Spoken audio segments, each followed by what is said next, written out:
sobre nós. Obrigado, Deus, pela vida do irmão Regilson, irmã Tamires, pela filha, pelo ministério deles, pela ousadia que o Senhor tem dado e o sustento. E, Senhor, que essa palavra ela venha falar o nosso coração, nossa alma e venha trazer transformação. Obrigado porque o Senhor tem derramado essa palavra, um vinho novo sobre a vida do teu servo e aquilo que ele vai falar do Senhor através do teu Espírito nessa noite.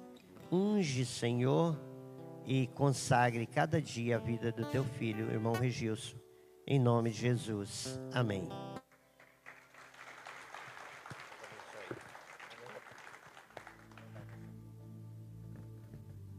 Boa noite. Pode tomar seus assentos, queridos.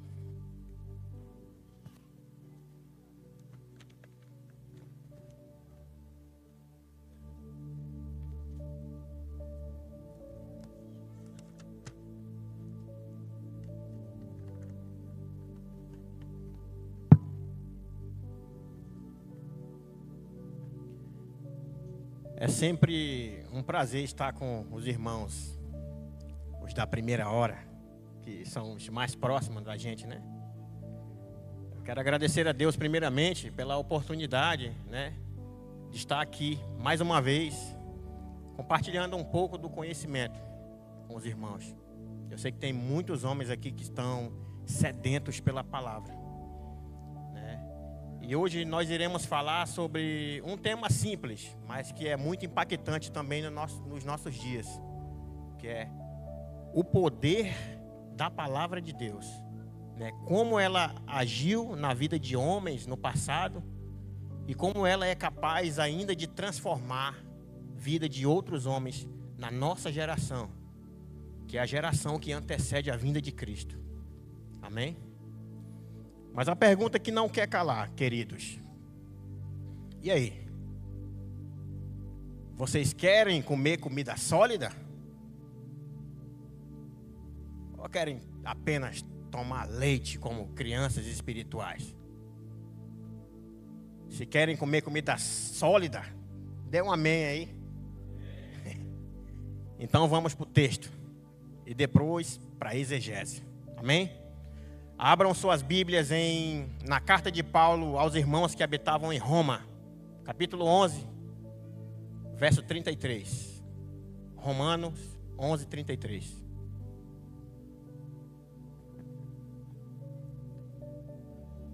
O poder da palavra de Deus. Romanos 11, 33.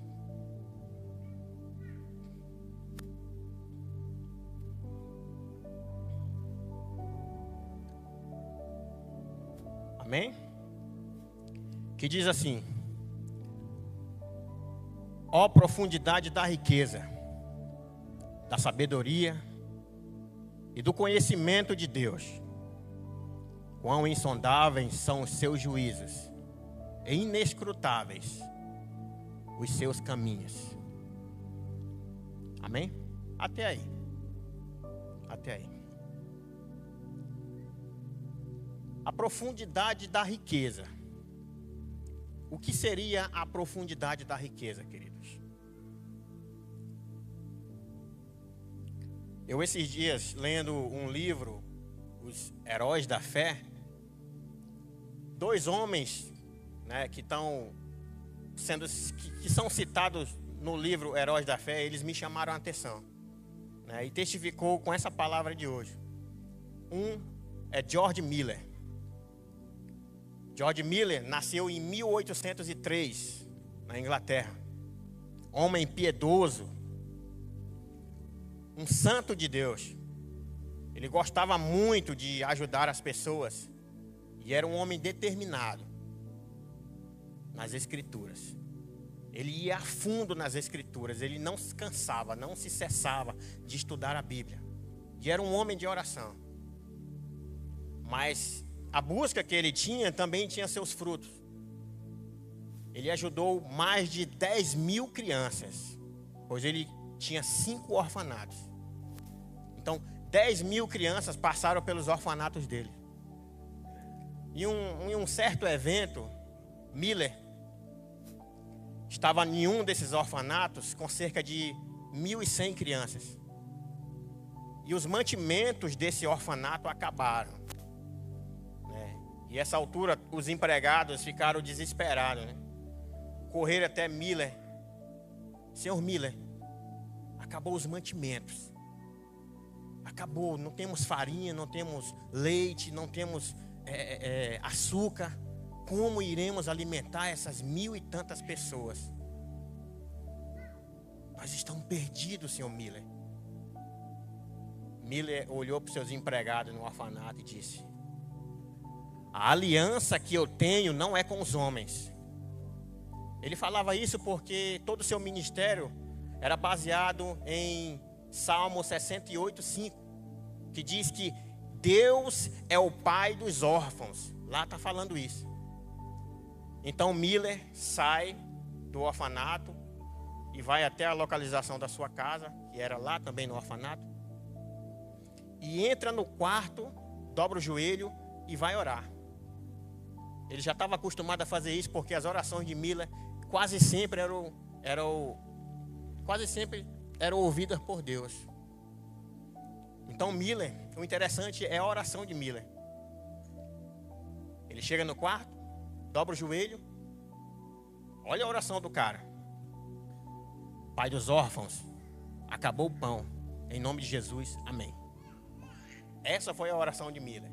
Aí ele levanta, sai. Quando ele chega no orfanato novamente, uns homens que estavam passando por lá com umas carroças batem na porta do orfanato e disseram: senhor Miller, nós estamos com essas quantidades de pães que nós fizemos para uma festa da família real.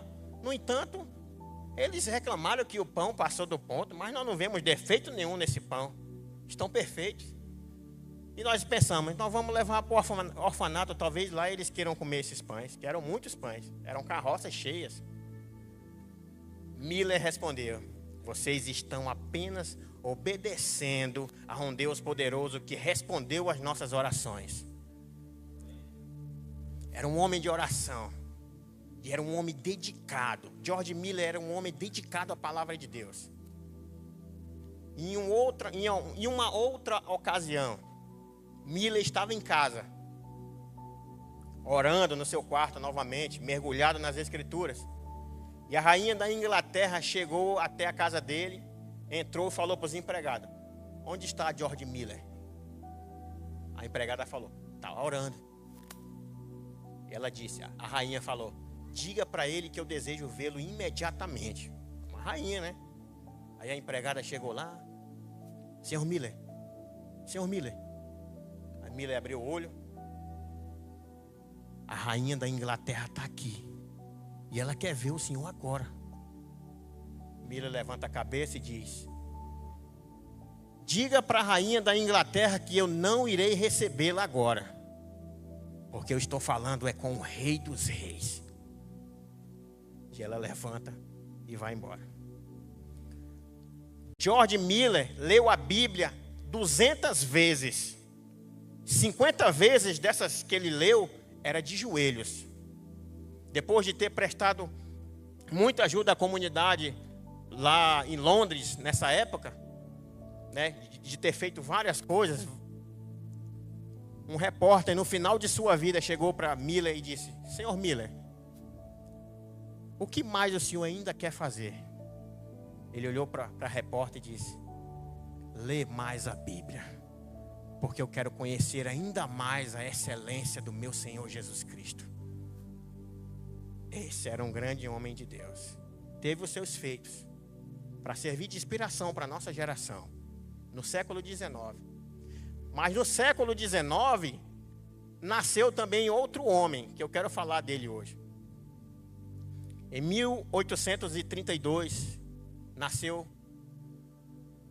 em Kelvington, na Inglaterra, nasceu Charles Randall Spurgeon. Charles Spurgeon. Ele tinha a fama de último dos puritanos e também de o príncipe dos joelhos. Príncipe dos joelhos. Você já deve imaginar por que príncipe dos joelhos, né? O cara tinha uma vida impecável de oração, meu irmão. Quando ele entrava em casa para mergulhar nas escrituras, ele não tinha hora para acabar. Mas nem sempre foi assim. Tudo começou aos 10 anos de Charles Spurgeon. O avô dele era pastor, o pai dele era pastor da Igreja Batista, mas aos 10 anos ele começou a entender. E um dia ele, vasculhando o sótão da casa de seu pai, ele achou um tesouro. Ele achou um armário repleto de livros, todos livros cristãos. E ele começou a viajar na leitura com 10 anos.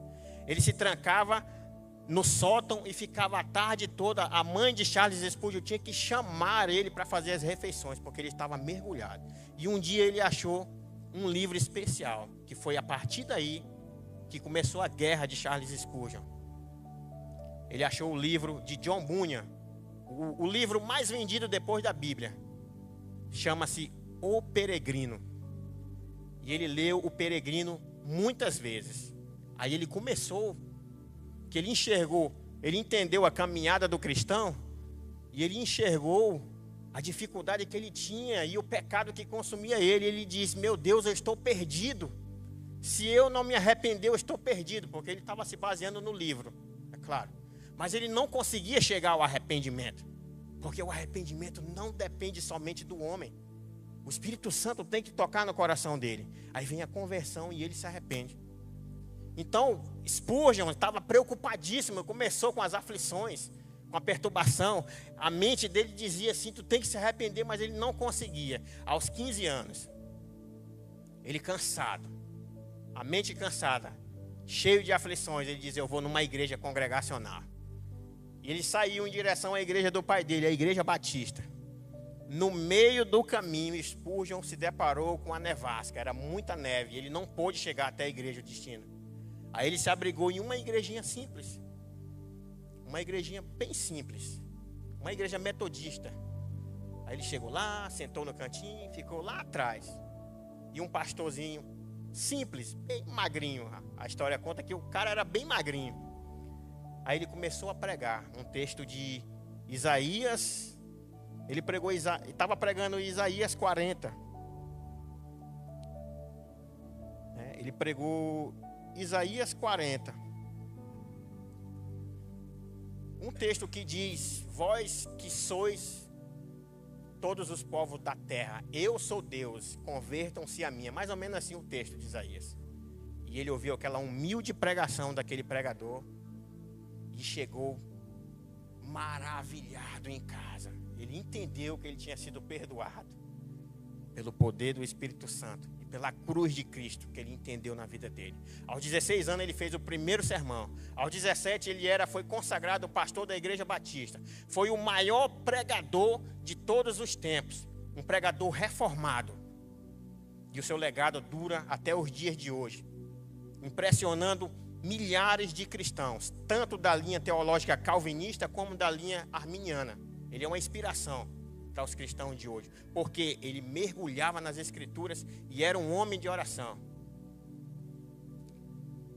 Em 1869, se eu não me engano, ele morre de uma insuficiência renal, depois de ter pregado por todo o Reino Unido, na Europa, e fundou também o Tabernáculo Metropolitano, o famoso Tabernáculo Metropolitano, histórico.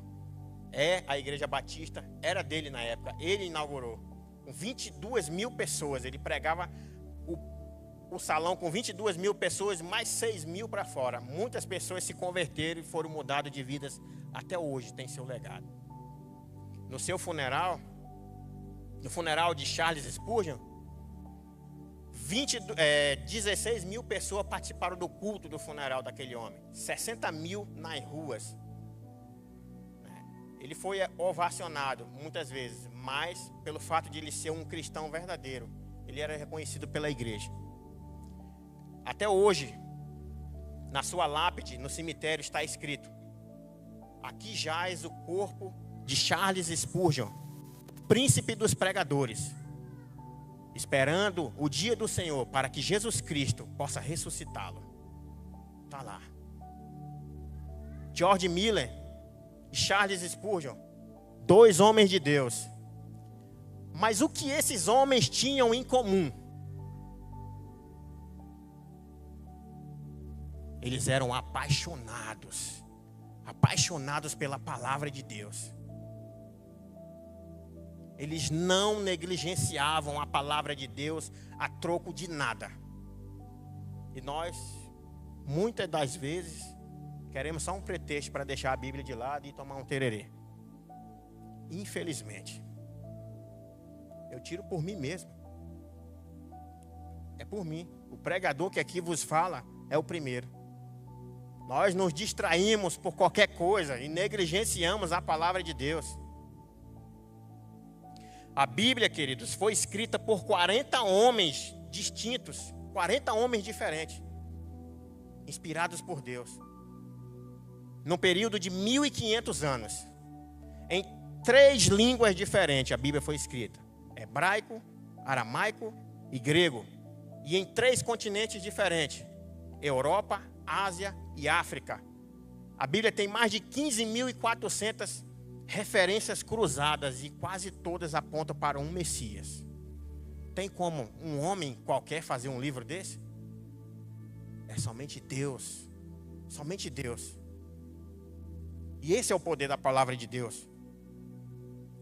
No texto que nós lemos agora há pouco, Paulo faz um hino de louvor a Deus, não é isso? Está aí na Bíblia de vocês, um hino de louvor a Deus? Ele começa falando: ó, profundidade da riqueza, da sabedoria e do conhecimento de Deus, não é isso? Mas o que é a profundidade, a riqueza e a sabedoria, se não a própria palavra de Deus?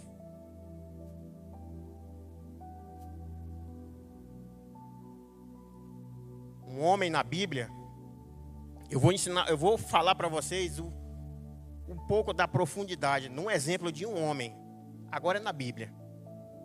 Um homem que é conhecido como o enganador, o usurpador. Quem conhece esse homem? Ele é famoso na Bíblia. Um que teve o caráter renovado, transformado. Não, Deus mudou o caráter desse homem, deu outro caráter para ele. Jacó. A Bíblia vai dizer que Jacó, no final de sua vida, apoiado pela extremidade do seu cajado, abençoou os filhos de José e adorou a Deus. Mas Jacó não tinha só José como filho. Jacó tinha 12 filhos. E cada um de seus filhos representava uma das tribos de Israel. Mas há uma bênção especial no meio dessas 12 bênçãos. Há uma diferente, uma distinta, uma bênção singular. Uma bênção pela qual veio a palavra de Deus a Jacó, abençoando seu filho. Não era nem o mais novo, Benjamim, nem o mais velho, Rubem. Mas era para ajudar, um filho do meio. Geralmente a gente ama o mais novo ou o mais velho, porque sempre está presente, ou porque é mais querido. E os do meio ficam meio que ali, né? A gente já sabe essa história. Mas a bênção era para ajudar um dos filhos do meio. Fazer que nem o pastor Genésio fala: na minha mente soberana, eu imagino assim, como Jacó chamou o Judá para abençoá-lo. Ele dizendo: vem cá, Judá. Vem cá, meu filho amado. Eu tenho algo especial para ti. Eu tenho algo de Deus para a tua vida hoje. Chega mais perto, meu filho, do teu velho pai. Eu quero te abençoar. E ele segue abençoando Judá. E Jacó fala: Judá, tu é como um leão jovem que pega a tua presa e mata. Tu é como um forte leão, Judá, que te assentas. Tu te deita como uma leoa, Judá. Quem pode te confrontar, Judá? Ninguém pode te perturbar. Os teus inimigos estarão à tua cerviz. Os teus irmãos se curvarão diante de ti, Judá. Eles te servirão. Os filhos de teu pai se prostrarão diante de ti, Judá. Da tua casa sairá príncipes e reis. O cetro, o bastão de comando não se apartará da tua casa, Judá, até que venha Siló, o Messias, a quem o cetro pertence. E a ele se curvarão todos os homens, tribo, língua e nação, Judá. E Jacó abençoa Judá. E essa foi a bênção de Judá, por meio da palavra de Deus.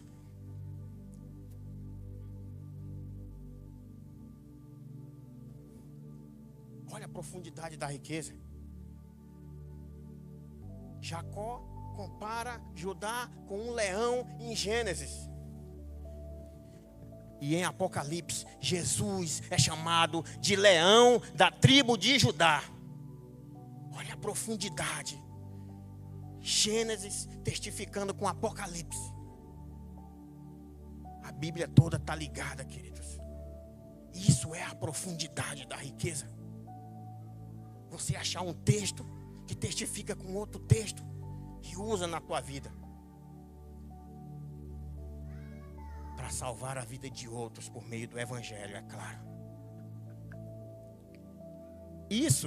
Essa bênção de Judá foi no Egito. Agora nós vamos lá para a Terra Prometida. 700 anos depois desses acontecimentos, em Jerusalém, a Terra Santa, a cidade de Davi, em Jerusalém, dando início à dinastia dos reis de Judá. Davi, o grande rei de Israel, por sua vez, pecou e caiu. Todos aqui conhecem a história de Davi e a sua queda. Esses dias eu até postei nas redes sociais aí uma mensagem. Eu botei lá o gigante. Eu falei, Satanás não conseguiu derrubar Davi com um gigante. Daí ele enviou uma Betseba e ele caiu. Fiquem atentos. O inimigo usa as sutilezas. Geralmente ele não vai te confrontar pesado. Ele vai usar a sutileza pesada para te derrubar. Então Davi foi confrontado. Davi caiu. Pecou e caiu. E mais uma vez a palavra de Deus veio a um homem. A palavra de Deus veio a um homem chamado Natã. Um profeta naquela época. Não era nem um profeta maior. Era um profeta comum, Natã. E todos aqui sabem a história de Natã com Davi, quando ele confrontou o pecado de Davi com Betseba. Ele contou a história lá do cordeiro, da cabritinha. E Davi, como vivia em paz com o pecado, Davi disse assim, eu vou matar esse cara. Eu vou matar esse cara. Esse fazendeiro aí vai ter que ser restituído 5 vezes. E eu vou matar esse infeliz. Quem é esse cara? O profeta é você. Você foi o culpado do teu servo ser morto para ficar com a esposa dele. Você, é de você que eu estou falando. Quem pode confrontar um rei? Ninguém. Ninguém, pois todos que confrontavam o rei ou denunciavam seus pecados podiam ser mortos, enforcados ou a fio da espada. Ninguém pode confrontar um rei, a não ser a palavra de Deus. E Davi, que vivia em paz com o pecado, agora ele passaria uma nova fase da vida dele. Confrontado pela palavra de Deus, ele teria que chegar ao arrependimento. E chegou. Mas só depois de ser confrontado com a palavra de Deus.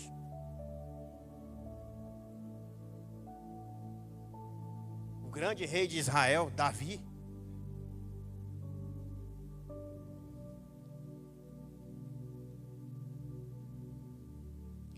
no Salmo 51, fala sobre esse arrependimento de Davi. Quando ele se arrepende genuinamente, do pecado com Betseba. Ele vai dizer: tem misericórdia de mim, ó Deus, segundo a tua benevolência. Apaga as minhas transgressões, porque eu conheço o meu pecado. Ele sempre me rodeia. Ó Deus, cria em mim um coração puro, renova dentro de mim um espírito inabalável. Porque eu sei que eu pequei contra ti, Senhor. Contra ti somente fiz o que era mal. Purifica-me com hisopo e ficarei limpo. Lava-me e mais branco que a neve serei. Davi se arrependeu, mas só se arrependeu depois que foi confrontado com a palavra de Deus, do profeta. Isso é o que a palavra de Deus faz, irmão, na vida de um homem. Traz o confronto, mas depois mostra para ele a cruz da salvação.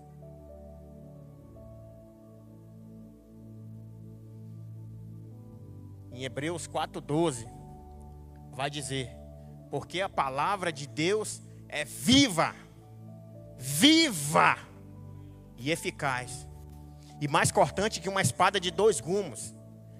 Ela divide a alma e o espírito, as juntas e medulas, e é apta para discernir os pensamentos e a intenção do coração do homem. Isso é a palavra de Deus, é o poder que ela tem. Mas quem é a palavra de Deus, já que ela é viva? Quem é a palavra de Deus, já que ela é viva? A palavra está dizendo, ela é viva. Quem é? Em João capítulo 1 vai responder. João diz assim: no princípio era a palavra, e a palavra estava com Deus, e a palavra era Deus. Ela estava no princípio com Deus. Todas as coisas foram feitas por Ele, e sem Ele nada do que foi feito se fez. Nele estava a vida, e a vida era a luz dos homens. Mas a luz resplandece nas trevas, mas as trevas não compreenderam. Mas houve um homem enviado por Deus, cujo nome era João, o Batista. Não era ele a palavra, mas veio para que testificasse da palavra. E ali estava a palavra viva que ilumina todo homem que vem ao mundo. Estava no mundo. O mundo foi feito por ele, mas o mundo não o conheceu. Mas a todos quanto o receberam, deu-lhes o poder de serem feitos filhos de Deus. A saber, aos que creem no seu nome, por quais não nasceram do sangue, nem da vontade do varão, nem da carne, mas de Deus. E a palavra se fez carne, habitou entre nós, e vimos a sua glória como a glória do unigênito do Pai, cheio de graça e de verdade. Jesus é a palavra viva. E Ele está falando hoje no teu coração.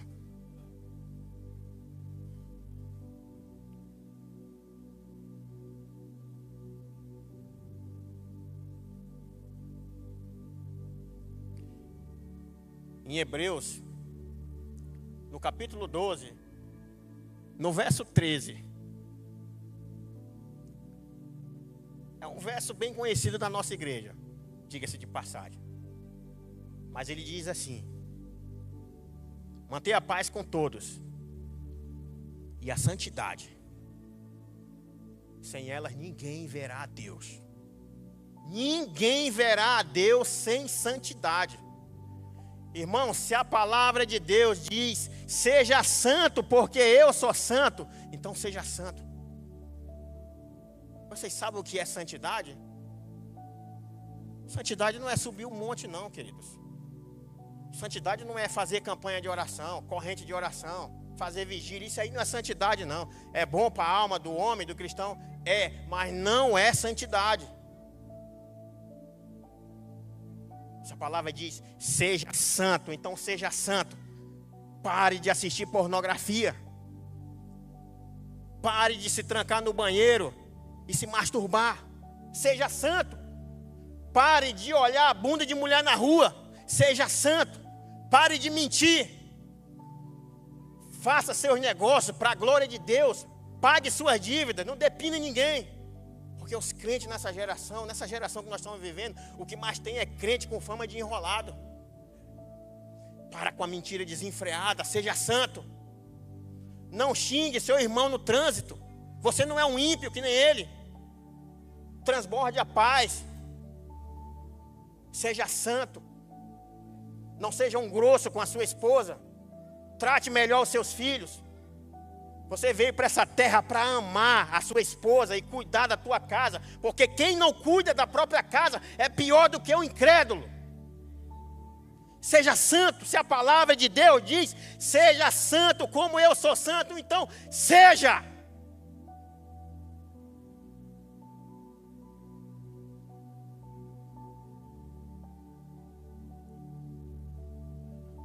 O maior sermão de Charles Spurgeon foi o sermão Diante da Porta Estreita. Esse foi o maior do sermão de Spurgeon, o príncipe dos pregadores. O que é pior para um cristão? O que é pior para um cristão? Andar na igreja, louvar, ir aos cultos aos domingos, ser batizado, o que mais? Ser batizado com o Espírito Santo. E quando chegar no dia do Senhor, ele chegar diante da porta estreita e não poder entrar. O que é pior do que ficar diante da porta estreita?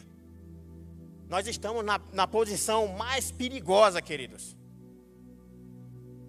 Muitos não vão atravessar a porta. Eles vão ficar do lado de fora, eles vão dizer: Senhor, Senhor, eu expulsei demônios em teu nome, eu fiz isso, eu curei, eu libertei, Senhor, deixa eu entrar. Ele vai dizer: apartai-vos de mim, malditos, que eu não vos conheço. Seja santo. Santidade é fazer o que é correto. Santidade não é se emocionar e cair pelo chão, não. Seja santo, faça o que é reto. Santidade é vida reta. É fazer o que é correto diante de Deus. Eu vou fazer um negócio. Será que Deus se agrada com esse negócio? Se não se agradar, querido, se o Espírito Santo disser que não se agrada, não faça. Será que as minhas amizades estão agradando a Deus? Aonde eu me sento, será que está agradando a Deus? Não deixe o mundo corromper vocês, queridos. Nós somos a geração que antecede a vinda de Cristo. Estejamos vigilantes, estejamos perseverantes na fé. O próprio Jesus fala.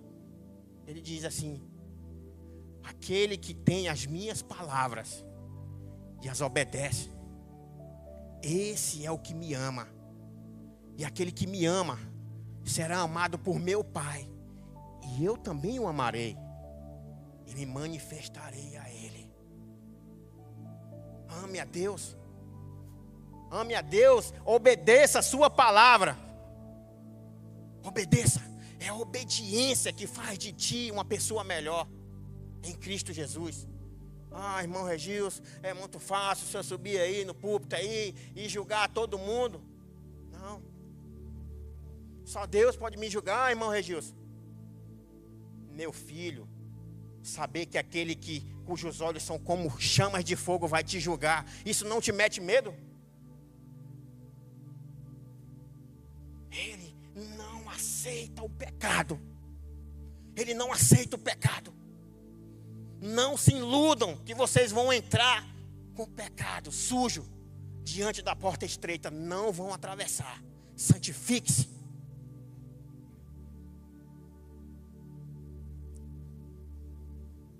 Em 2 Timóteo, fala que toda a escritura é inspirada por Deus e útil para o ensino. Toda. Não é só uma parte, não. É toda a escritura. É inspirada por Deus e útil para o ensino, para a repreensão, para a correção, para a instrução e para a justiça do homem de Deus.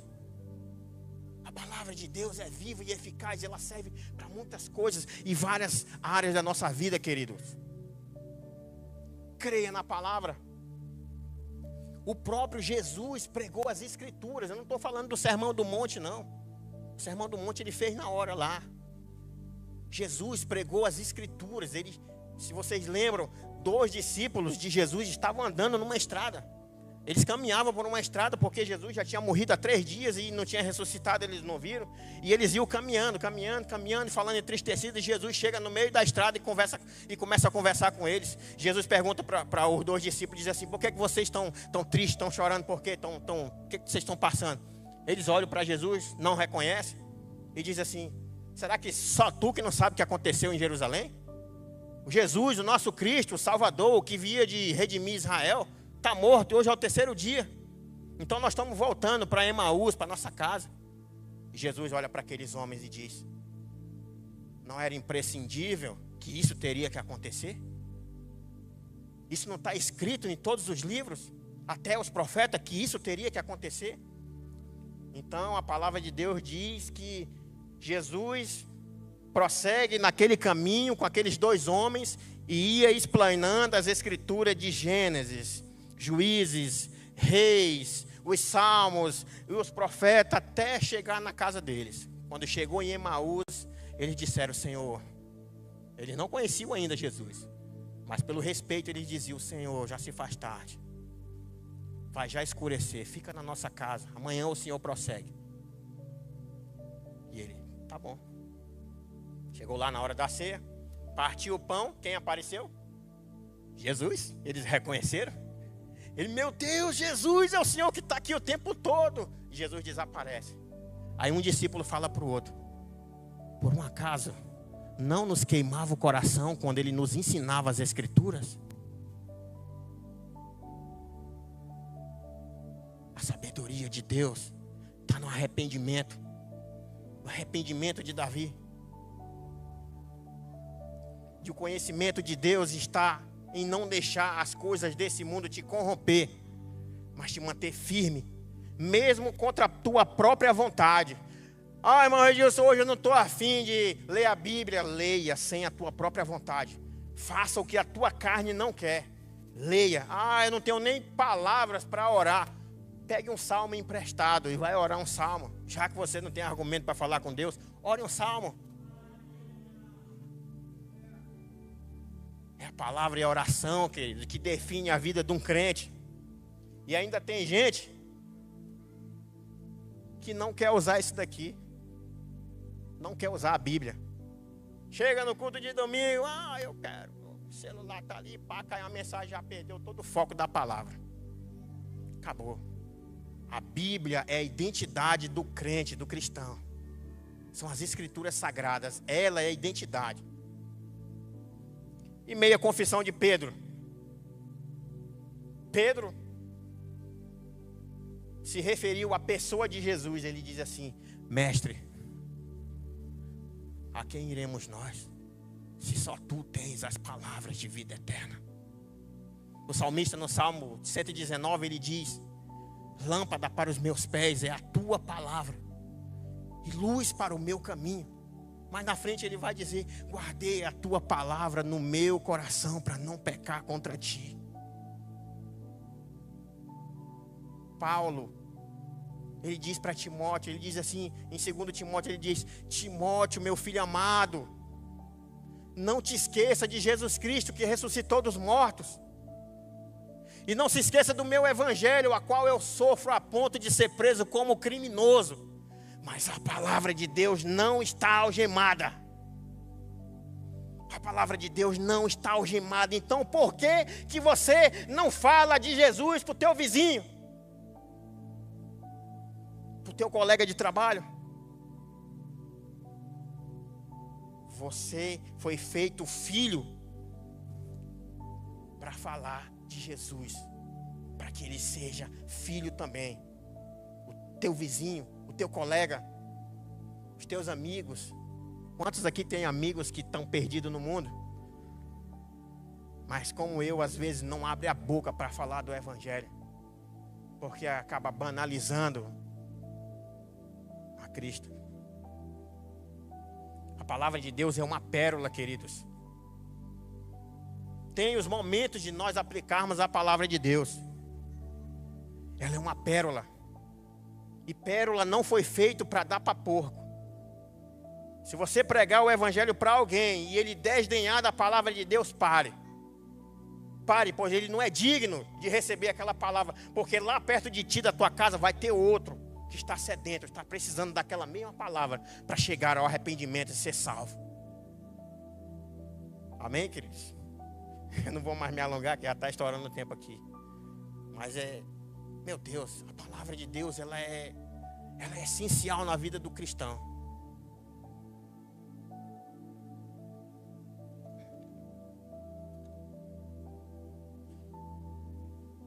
Nós temos que buscar a palavra de Deus, mesmo sem vontade, como eu acabei de falar. Busque. Busque. Busque de todo o coração. Buscar-me-eis e me encontrareis, quando me buscardes de todo o vosso coração, e serei achado de vós, diz o Senhor. Busque, pois Ele vai se deixar ser encontrado. Mas você tem que buscar de todo o coração. Amém? Louvado seja o nome do Senhor. Vamos nos colocar de pé, queridos. A glória para Deus.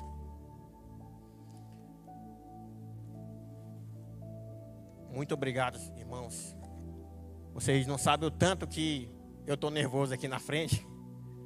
Mas eu espero ter trazido uma mensagem que vocês entenderam. Não deixe de buscar a palavra de Deus. Leiam a Bíblia e peçam a Deus o entendimento de sua palavra, para que o Senhor se revele a vocês também. Vocês vão chegar num tempo em que vocês vão estar lendo a Bíblia e vão estar chorando, porque o próprio Deus está falando. Nós não podemos conhecer a mente do Senhor, como diz o hino de louvor que Paulo fez, mas nós podemos conhecer um pouco do seu coração, porque ele está impresso. Ele está impresso. Amém?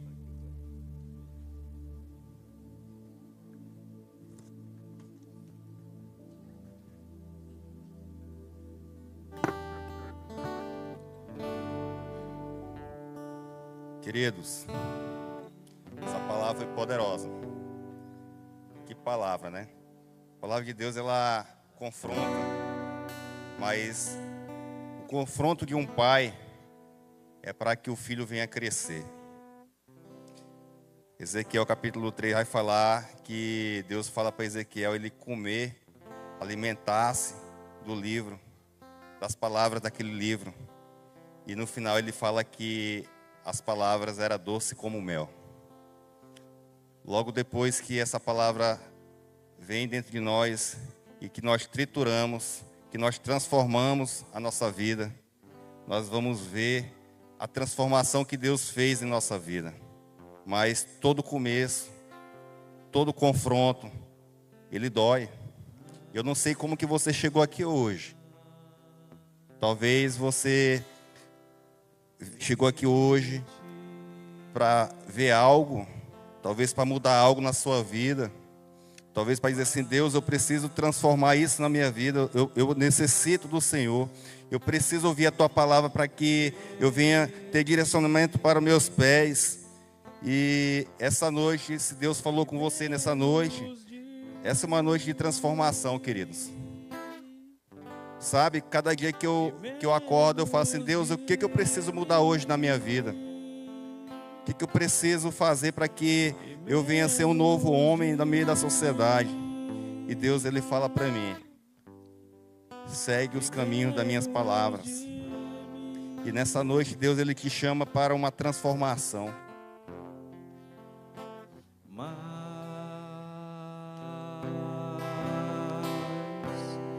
2 Coríntios, capítulo 2, Deus fala que ele não tinha pecado, mas Deus o fez pecado, para que nele nós tenhamos vida. Eu creio que Deus, Ele quer transformar a tua vida. Eu creio que Deus, Ele quer fazer uma mudança, não somente por fora, mas uma mudança que começa de dentro para fora. Nesse momento, eu queria te convidar para vir até a frente. Você que quer falar assim: Deus, eu quero transformar a minha vida. Eu não quero ser mais aquele homem que chegou aqui, mas eu quero voltar a ser a tua essência. A essência de Deus não é essa essência que somos nós, mas a essência de Deus que Ele aceita, é a essência que vem de Cristo. Você não é aceito do jeito que você é. Talvez você precisa confessar um pecado. Talvez você quer ser perdoado hoje, nessa noite. 1 João capítulo 1, 9 diz que se nós confessarmos nossos pecados a Deus, Ele é justo para perdoar os pecados e fiel para te purificar de toda injustiça. Feche seus olhos, querido. E se você sentir o desejo no seu coração para vir até a frente aqui e falar assim, não para mim, não para ninguém que está aqui, mas para Deus. Fala assim: Deus, perdoa os meus pecados. Deus, eu quero fazer uma aliança contigo. Hoje você pode sair daqui com seu nome escrito no livro da vida. Você que ainda não aceitou Jesus.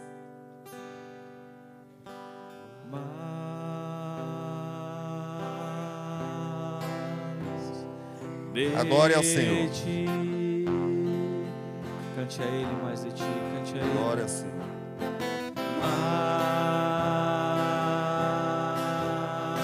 Mais de ti e menos de mim,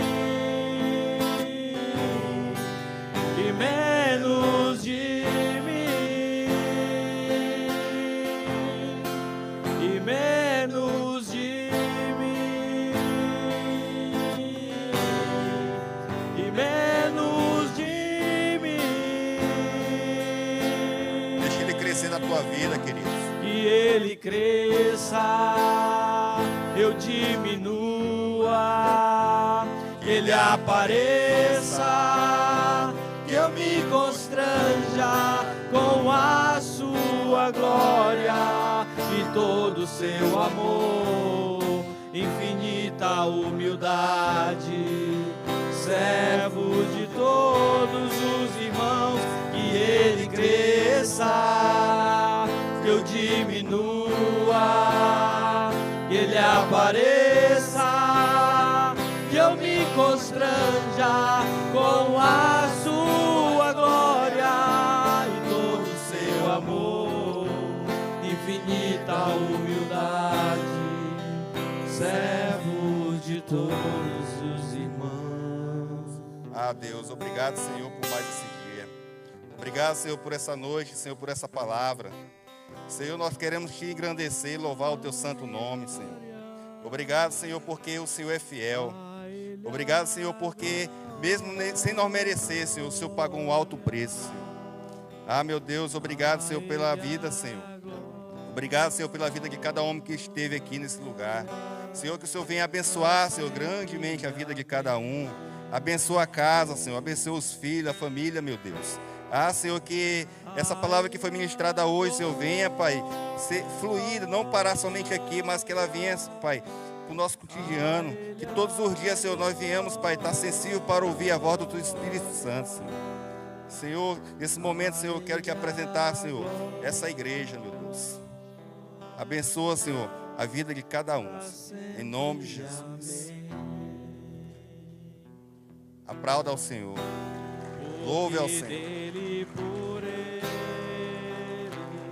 Para Ele são todas as coisas. Queridos, que Deus venha abençoar a sua vida. Dê um abraço aí no seu irmão. Dê a paz do Senhor aí. Para Ele são todas as coisas. Obrigado a cada um de vocês que fazem parte conosco aqui. A Ele a glória.